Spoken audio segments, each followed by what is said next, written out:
Salut, bonsoir, salut à tous et à toutes, merci d'être fidèles à ce 94e épisode du meilleur est à venir. Merci à tous ceux et toutes celles qui regardent en ce moment le replay. Merci également de partager cette vidéo avec d'autres, que ce soit sur YouTube. Je la mets sur YouTube, c'est une sorte d'archivage, hein, au cas où vous vouliez revenir un petit peu plus tard pour revoir quelque chose dont j'ai parlé. Et puis, profitons-en, hein, vous savez, comme à chaque fois, on est là pour se remotiver, si vous n'avez pas le moral en ce moment, avec des histoires qui sont toujours inspirantes, positives, optimistes, des gens qui font une différence. On peut tous faire une différence, que ça soit à notre niveau personnel, hein, déjà avec notre famille ou nos amis, ou avec les voisins, ou au niveau de la ville, ou au niveau de la région, du département, de la région, du pays, ou du monde. Mais ça, c'est plus difficile quand même. Ça prend plus de temps. Alors déjà, on peut faire une différence au niveau local. Et à chaque fois, c'est le but de cette série, c'est de vous montrer les choses qui sont faites tout autour de nous et dont on ne parle pratiquement jamais. Et à chaque fois, c'est inspirant. Et à chaque fois, moi, ça me donne de l'énergie pour continuer dans ce que je fais, l'écriture par exemple. Et puis j'espère que vous également, ça vous aide et ça vous donne plein de belles choses.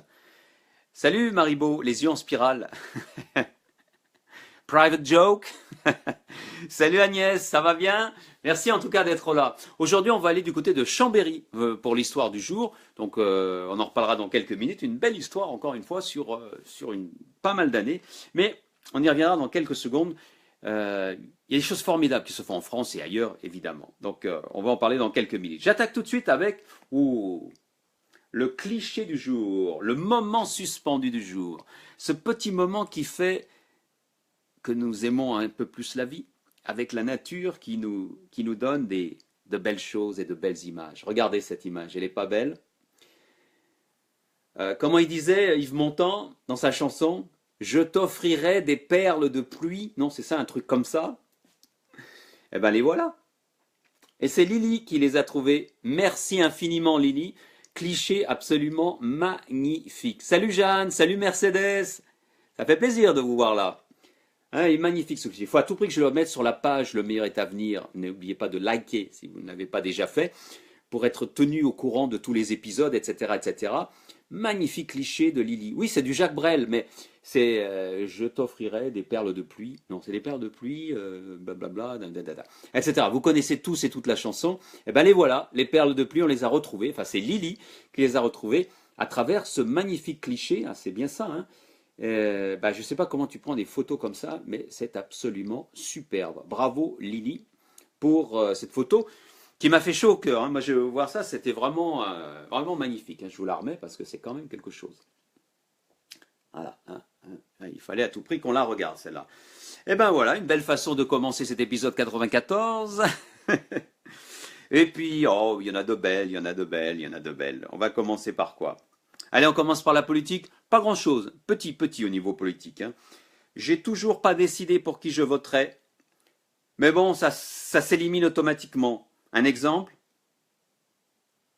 Non, c'est pas cet exemple, je voulais vous montrer. Où est-ce qu'ils sont? Voilà, c'est là, il est super. C'est un dessin de... j'arrive pas à voir. J'arrive pas à voir.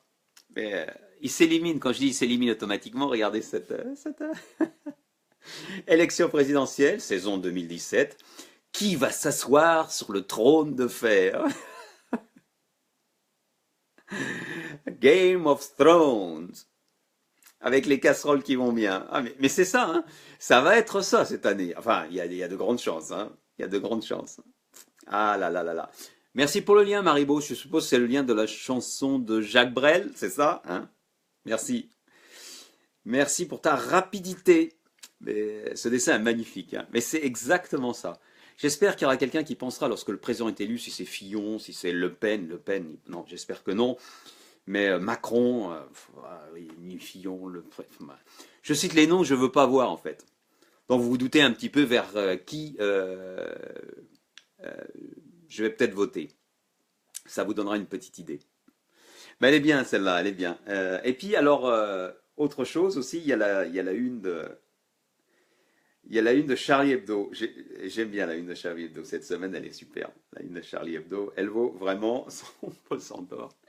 C'est Macron qui est...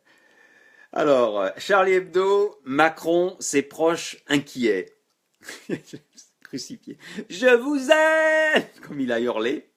Hé, descends, c'est fini. Viens prendre tes gouttes. La position christique. Ah, c'est ça, il avait parlé de... Je sais pas si c'est une position ou quelque chose comme ça, quelque chose de christique. Et ben voilà, c'est du Macron.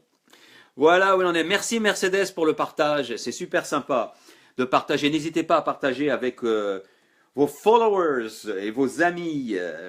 Ah, j'ai une photo à vous montrer. Alors, absolument rien à rire. J'ai trouvé...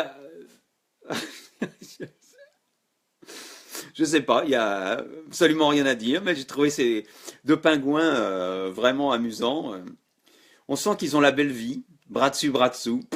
Rien, alors absolument aucune blague. D'ailleurs, peut-être que vous avez une idée de légende à mettre dessous. Mais j'ai vraiment trouvé ça très mignon.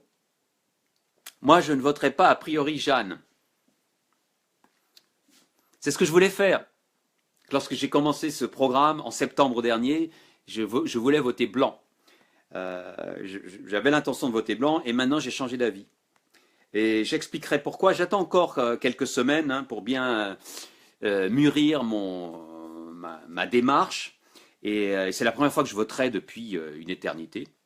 Et puis même, oui, on peut dire ça, une éternité. Et j'expliquerai pourquoi. Mais ça ne veut pas dire que j'ai raison, mais c'est mon point de vue. C'est le réchauffement climatique. Ouais, tu parles de ça, oui, le réchauffement climatique.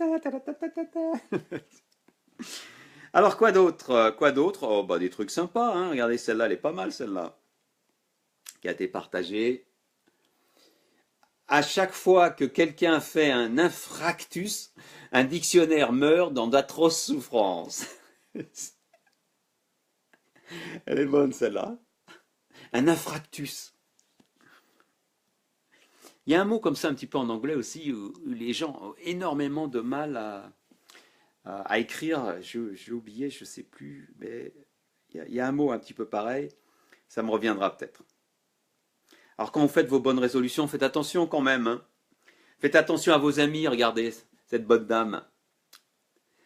Ma résolution cette année, c'est d'arrêter d'insulter les gens sans le vouloir. Et toi? C'est de perdre du poids, j'imagine. Elle est bien partie, hein. Ça commence bien l'année. Regardez la tête de l'autre. Ouais. Bon, bah, sa résolution, c'est bien parti, hein. Les pingouins dans l'herbe. Merci, Jeanne. Ça marche la moto? Elle est bonne celle-là. Une autre, allez.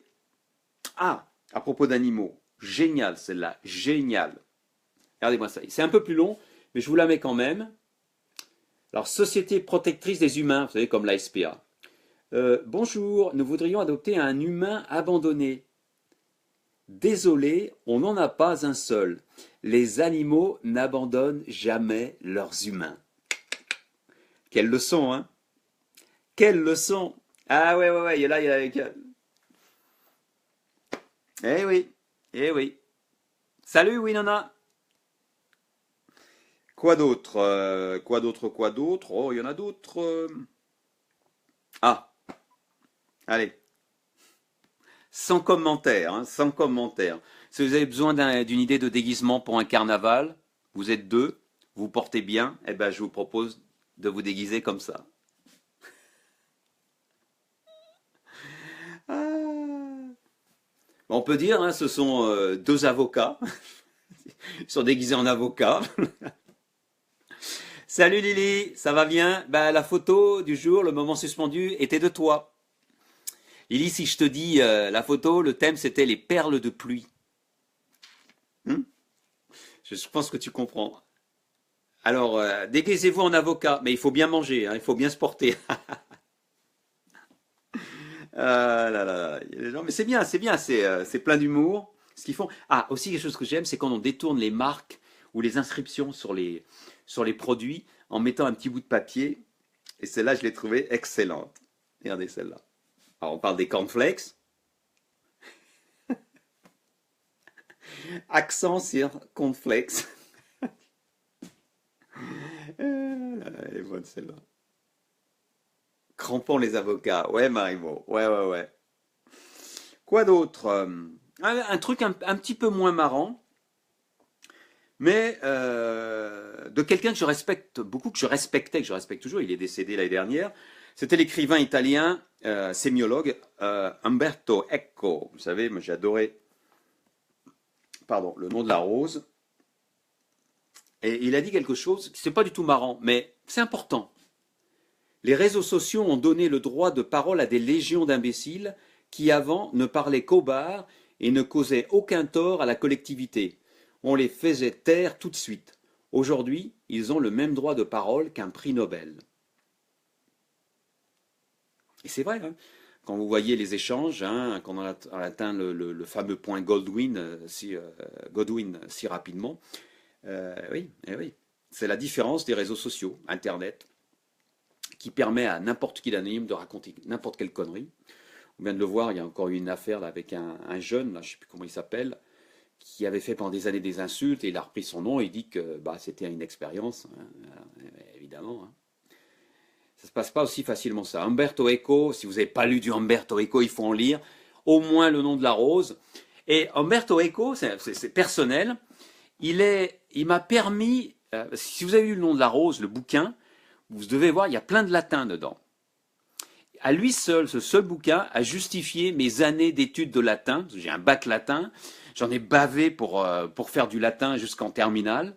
Et j'ai jamais vu l'utilité du latin. Bon, après si, je l'ai vu parce que ça me permettait de comprendre mieux les mots. Mais là où vraiment j'ai vu l'usage pour la première fois et la seule dans les bouquins, c'est qu'ils mettaient des vannes en latin. Et je pouvais les comprendre. Et seuls ceux et celles qui ont fait du latin et ou qui en feront peuvent les comprendre. Donc Umberto Eco m'a rassuré sur mes parents qui m'avaient forcé à apprendre le latin dès la sixième. Donc voilà. C'est toujours ce souvenir très très personnel sur Umberto Eco. C'est quelqu'un que j'adorais d'ailleurs. Sinon, quoi d'autre encore? On a fait le spa. Ah, on va parler sport. Alors, faire du sport ou pas faire de sport? Est-ce que c'est important de faire du sport? Est-ce que c'est vraiment important d'aller courir, de faire de l'exercice? Parce que, et ça c'est Catherine qui l'a partagé. Catherine qui a partagé ça. Faire du sport régulièrement permet de mourir en meilleure santé. Oui, le pendule de Foucault, bien sûr. Le point Godwin, il n'y a pas de L, Jeanne.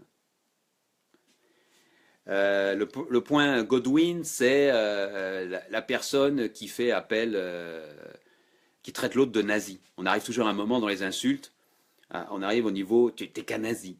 Et dans les dialogues sur les forums, dans les commentaires, c'est-à-dire c'est qu'on atteint le point Godwin, c'est-à-dire ça rime plus à rien. Et on finit toujours par atteindre le point Godwin, il y a toujours deux trolls ou des trolls comme ça, ouais, qui arrivent à ça. Bref, alors, qu'est-ce que vous en pensez de ça? Faire du sport régulièrement permet de mourir en meilleure santé. Mais si vous y pensez, c'est vrai. C'est vrai dans un sens. Alors, c'est vrai que le sport permet de préserver sa santé, mais est-ce qu'on a envie de mourir en bonne santé? Enfin, je ne dis pas de mourir en mauvaise santé également, mais bon, bah sinon, c'est une question qui se discute. Mais enfin, je trouvais ça très amusant. Ça. Et pour le sport, alors pour ceux qui ne veulent pas faire le sport, alors pour ceux et celles qui veulent arrêter le sport, je sais que c'est difficile d'arrêter le sport, je vais vous recommander ce conseil qui a été partagé par une personne sur Facebook, je ne sais plus qui c'est. J'ai arrêté de faire du sport il y a plus de 30 ans, sans patch, sans acupuncture, sans aide, juste la volonté. Pas facile hein, d'arrêter le sport, oui je sais, pas facile. N'empêche que si vous faites de la course à pied, sachez que c'est addictif. Hein. Attends. Pardon, ah oui, ça y est, c'est parti là. Bless me. Et quand ça commence, ça m'est jamais arrivé encore depuis que je fais, c'est le 94e épisode, mais quand ça commence, généralement j'ai du mal à m'arrêter. Là, c'est parti. Ah, ah, ça va être dur. Ça va être dur, j'ai pas de mouchoir. Salut Yannick. Merci de faire un petit passage. Allez, encore une. Il faut pas que je pense à éternuer. Bah, je crois que j'ai tout fait à peu près, hein, là. Petite dernière. Ah, je vais avoir du mal. Et j'ai une histoire à vous raconter, ça va pas être triste. Alors, on voit pas bien. Allô, les pompiers? Oui, j'écoute. Il y a le feu chez moi. Vous connaissez l'origine du feu? Alors, je crois que c'était à la préhistoire, mais on s'en fout. Faut venir tout de suite. C'est pas mal celle-là. Merci Thomas. Mais c'est bon, c'est passé. Excusez-moi, hein, je renifle. On est en direct, hein, après tout. Donc voilà, on en a terminé. Ouais, il y en a d'autres, mais on pourrait y passer 2 heures. Mais on va parler de l'histoire du jour. Comme d'habitude, hein, ce sont toujours des histoires qui sont, pour moi, qui m'émeuvent, qui me disent qu'il y a des gens formidables sur Terre. Il n'y a pas que des imbéciles, comme le disait il y a quelques instants, et c'est pour ça que j'ai montré cette citation d'Umberto Eco. Il n'y a pas que des imbéciles comme il y avait avant dans les bars pour raconter des conneries, et qui maintenant peuvent les sortir sans être censurés ou limités sur Internet.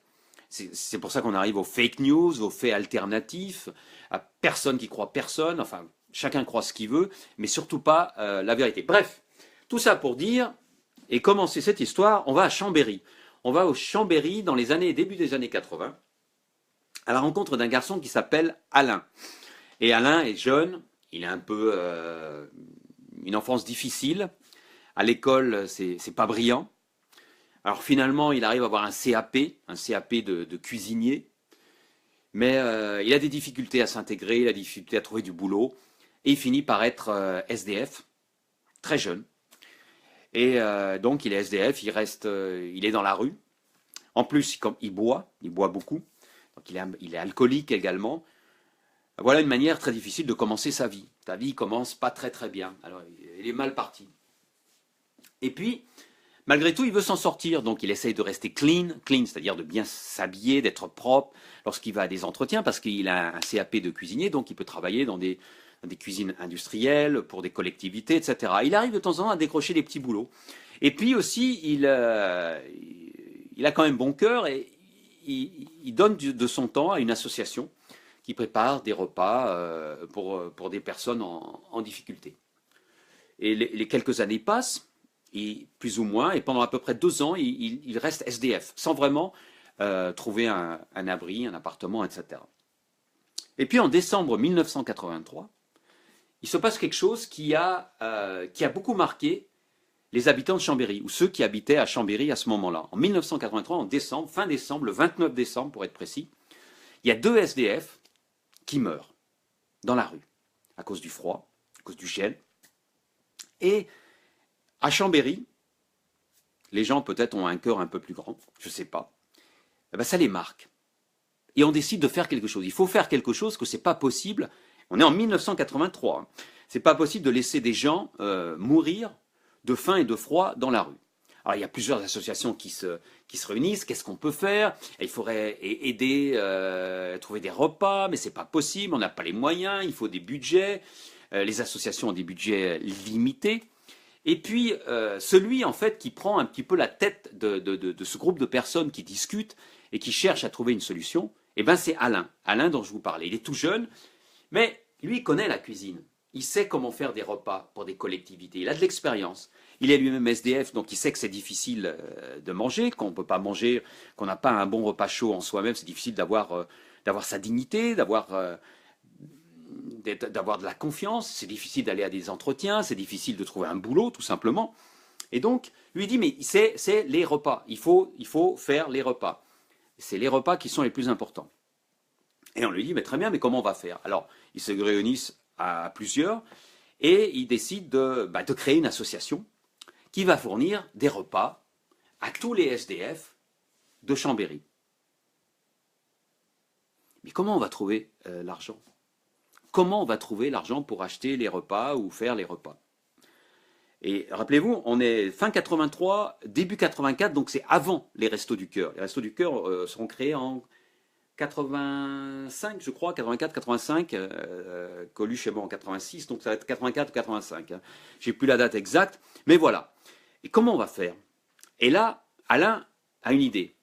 Il dit, on va demander aux cantines scolaires de nous donner leur surplus. Vous savez, le système des cantines en France, dans toutes les villes, il y a des cantines, et tout ce qui n'est pas consommé est jeté. 1983-84. Hein, il faut bien se remettre à cette époque-là. Alors tout de suite, on dit, mais c'est pas possible, c'est interdit par la loi. On ne peut pas récupérer des restes et les donner et les fournir en tant que repas. Mais Alain ne se décourage pas, parce qu'il connaît bien le fonctionnement. Il explique, on va faire ça dans les règles. Parce que c'est interdit, mais c'est toléré si on respecte certaines règles. C'est-à-dire qu'il faut respecter la chaîne du froid. Une chose. Et deux, il ne faut pas récupérer les repas qui ont déjà été servis. Et donc petit à petit, l'association réfléchit, etc. Et se disent, oui, alors ce qu'on va faire, on va demander aux cantines de nous donner les surplus de repas, c'est-à-dire ceux qui n'ont pas été servis, ceux qui n'ont pas passé la chaîne du self-service, par exemple, de les récupérer dans des véhicules isothermes, de façon à ce qu'ils ne se dégradent pas, et de les resservir le plus rapidement possible, en les gardant, en les conditionnant, etc., de façon à ce que ça fonctionne. La ville, étonnamment, les suit. Elle dit oui, allez, on y va, on se lance. À l'époque, il y avait des gens formidables à Chambéry, parce que c'est interdit par la loi, hein, c'est toujours, mais maintenant, disons que c'est plutôt toléré. On peut faire ça avec les restes. Et puis, donc, ils commencent comme ça. Ils s'organisent. Allez, on a 2 véhicules isothermes, on va faire le tour des cantines tous les jours, on récupère les repas, et ensuite, on les reconditionne, ou on les réchauffe, et on les sert à tous ceux qui viennent au restaurant, leur restaurant de l'association, pour les manger. Alors comment on va s'appeler? La cantine savoyarde. Voilà un joli nom, parce que Chambéry, Savoie, évidemment. Donc la cantine savoyarde va ouvrir ses portes. Le problème, il faut un local. Et l'association n'a pas de moyens. Et là encore, la mairie les suit et leur offre un local de 500 mètres carrés où ils installent des cuisines, ils installent tout ce qu'il faut, un petit restaurant, et leur donnent un bail de 30 ans. Chapeau. Chapeau, la mairie. Et ils peuvent commencer. Alors on se dit que ça va pas être facile. Si. Parce que Alain sait convaincre les cantines suivent, et au bout de quelque temps, on se rend compte que ce sont des gens sérieux, il y a des volontaires qui viennent, il y a tellement de succès qu'il y a même un moment où on commence à embaucher des salariés, et oui, au sein de l'association, pour servir ces repas. Ça a un tel succès que même pendant les vacances, que les cantines fonctionnent pendant l'année scolaire, même pendant les vacances, ils arrivent à trouver des repas en demandant aux restaurants de leur donner les repas non servis, aux supermarchés, hypermarchés de leur donner ce qu'ils n'ont pas pu vendre et qui n'est pas périmé. Et donc, ils arrivent à s'en sortir comme ça. Et c'est absolument fabuleux parce que c'est une chaîne de solidarité de nombreuses personnes. Ce n'est pas une personne qui fait tout ça. Alain, bien sûr, est le coordinateur. C'est lui qui dirige tout ça parce qu'il avait de l'expérience, il avait des idées, il savait comment faire. Mais tout autour de lui, il va y avoir une batterie de personnes au grand cœur qui vont participer. Donc il va y avoir 10 salariés à un moment, dont certains sont des anciens SDF qui sont venus manger et qui s'en sont sortis en devenant salariés, et aussi, au bout du compte, une centaine de bénévoles qui participent, soit ils conduisent le camion frigorifié, isotherme, pour aller chercher des repas, etc., soit ils participent à la cuisine, etc. Alors, mais comment ça se passe pour ceux qui viennent? Eh bien, lorsqu'on arrive pour manger, on vous donne 10 tickets restaurant. Et au bout de 10, on vous demande de payer. Le repas est à 1,20 €. 1,20 €. Et si vous ne pouvez pas payer, d'accord, mais il faut aider. C'est génial, non? C'est-à-dire qu'on garde la dignité de la personne. On ne lui donne pas un repas comme ça, allez, mange, allez, et retourne dans la rue, ou etc. Et non, on lui demande de participer, de mettre la table, de laver, etc. Et ça donne de la dignité. Et en plus, ça crée du lien social. Les gens se retrouvent avec d'autres à discuter. Et c'est ça aussi le but.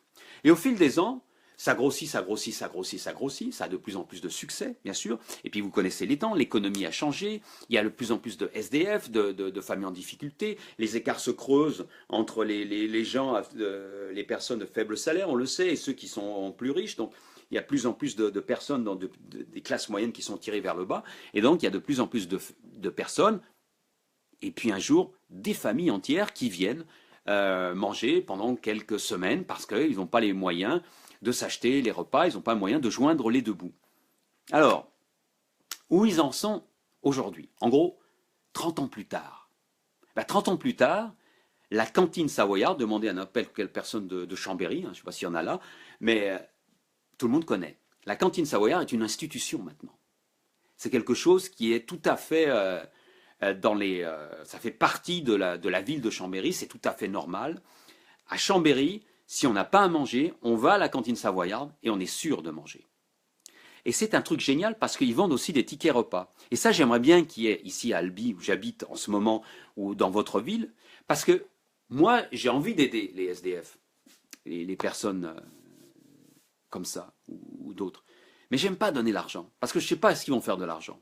Mais à Chambéry, vous pouvez acheter les tickets repas et les donner ensuite aux SDF. En plus, c'est 1,20 par ticket repas, c'est pas cher. Donc vous pouvez les donner. Et vous savez qu'avec ces tickets repas, ils vont manger un bon repas, chaud, etc. Et se trouver dans une ambiance sympathique. Ils vont trouver du lien social, pouvoir discuter avec d'autres, etc. C'est quand même bien, non? C'est mieux que juste de balancer quelques pièces sans savoir ce qu'ils vont en faire. On en avait déjà parlé de ça. Et alors, ils en arrivent à un tel point que cette association, en gros, chaque année maintenant, sert 65 000 repas. 65 000 repas par an. À environ un peu plus de 1000 personnes qui viennent et qui partent, etc. Donc certaines, bien sûr, ne restent pas éternellement. Beaucoup viennent un petit peu lorsqu'ils sont en difficulté, lorsqu'ils retrouvent un emploi, ou ils sont même embauchés, comme je vous le dis, par la cantine savoyarde. Donc c'est absolument génial. C'est une initiative formidable. Une chaîne du froid, et ça c'est très important, maîtrisée grâce au conseil d'Alain et ses collaborateurs. Donc tout a été fait. D'ailleurs, je vais vous montrer un de ces véhicules isothermes qu'ils ont, le voici. Voilà, regardez. La cantine savoyarde, voilà, ça c'est un wagon spécial qui est isotherme. Et donc la solidarité, machin, c'est écrit restaurant humanitaire. Et regardez là, je ne sais pas si vous voyez, c'est un véhicule électrique en plus. Et vous allez me poser une question, mais avec tous ces surplus, et si eux-mêmes n'arrivent pas à tout, parce qu'il y a des restes aussi, tout n'est pas mangé, eh bien c'est pas perdu, c'est recyclé.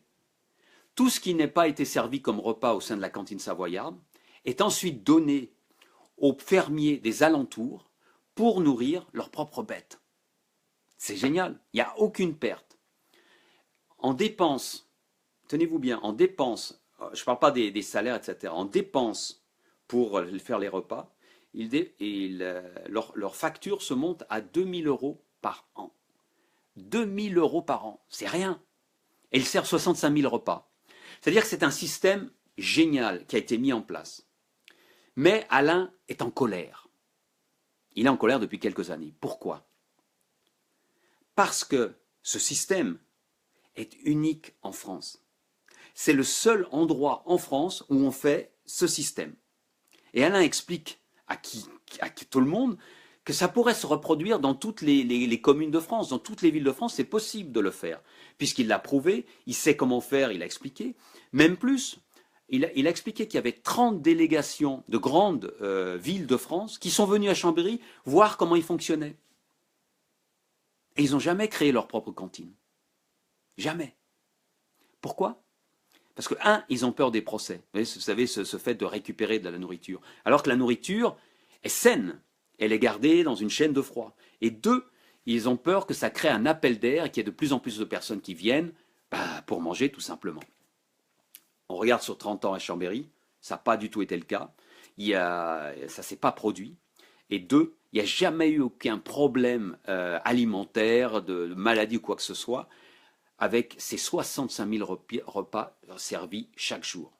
Oui, Lily, c'est énorme. 65 000 repas en un an, rien que pour la ville de Chambéry. Et Alain explique que si les grandes communes de France faisaient la même chose, parce que les communes de France qui ne récupèrent pas ces surplus, eh bien, tous ces surplus sont jetés.